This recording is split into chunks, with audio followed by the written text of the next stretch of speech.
জনসাধারণের জন্য খুলল জুলাই স্মৃতি জাদুঘর, প্রথম দিনেই উপচে পড়া ভিড়। রাজধানীর শেরেবাংলা নগরে জনসাধারণের জন্য উন্মুক্ত করে দেওয়া হয়েছে জুলাই গণ অভ্যুত্থান স্মৃতি জাদুঘর। বৃহস্পতিবার ৬ আগস্ট সকাল থেকেই জাদুঘরের প্রবেশপথে তৈরি হয় দর্শনার্থীদের দীর্ঘ সারি।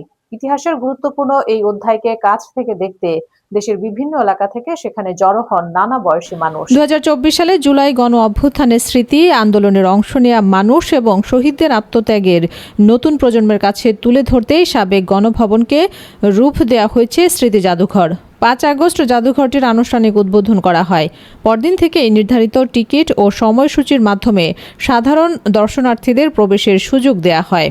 জাদুঘরের বিভিন্ন গ্যালারি ও প্রদর্শনীতে সংরক্ষণ করা হয়েছে আন্দোলনের সময়কার স্মৃতিচিহ্ন, ছবি, নথি, শিল্পকর্ম এবং শহীদদের ব্যবহৃত বিভিন্ন সামগ্রী। ভবনের দেয়ালে থাকা আন্দোলনকারীদের গ্রাফিতিও সংরক্ষণ করা হয়েছে। রয়েছে দমন পীড়ন প্রতিরোধ এবং মানুষের আত্মত্যাগের বিভিন্ন ঘটনাকে তুলে ধরা স্থাপনা।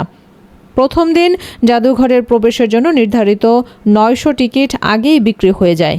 প্রতিদিন 3টি আলাদা সময়সীমার 300 জন করে মূল ভবন পরিদর্শনের ব্যবস্থা রাখা হয়েছে। প্রাপ্তবয়স্কদের টিকিট মূল্য 50 টাকা এবং শিশুদের জন্য 25 টাকা নির্ধারণ করা হয়েছে। তবে উদ্বোধনের পর প্রথম দিনে টিকিট ব্যবস্থা নিয়ে বিভ্রান্তির অভিযোগ করেন অনেক দর্শনার্থী। কেউ অনলাইনে টিকিট পাননি, আবার অনেকেই অনলাইন টিকিটের নিয়ম না জেনে জাদুঘরের সামনে চলে আসেন। ঘণ্টার পর ঘণ্টা লাইনে অপেক্ষা করেও প্রবেশ করতে না পেরে ক্ষোভ প্রকাশ করেন দূর দূরান্ত থেকে আসা দর্শনার্থীদের কেউ কেউ। পরিস্থিতি সামাল দিতে দায়িত্ব পালন করেন আইনশৃঙ্খলা রক্ষাকারী বাহিনীর সদস্যরা। দর্শনার্থীরা বলছেন, জুলাই গণ অভ্যুত্থান কোনো ব্যক্তি বা দলের একক ইতিহাস নয়, এটি দেশের মানুষের সম্মিলিত সংগ্রামের স্মৃতি।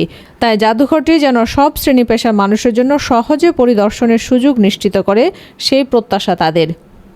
ক্ষমতার কেন্দ্র থেকে স্মৃতির সংগ্রহশালা, গণভবনের এই রূপান্তর এখন ইতিহাসের সাক্ষী। জুলাইয়ের আত্মত্যাগ ও প্রতিরোধের গল্প জানতে দর্শনার্থীদের আগ্রহই বলছে ইতিহাসকে জানতে এবং মনে রাখতে চায় নতুন প্রজন্ম।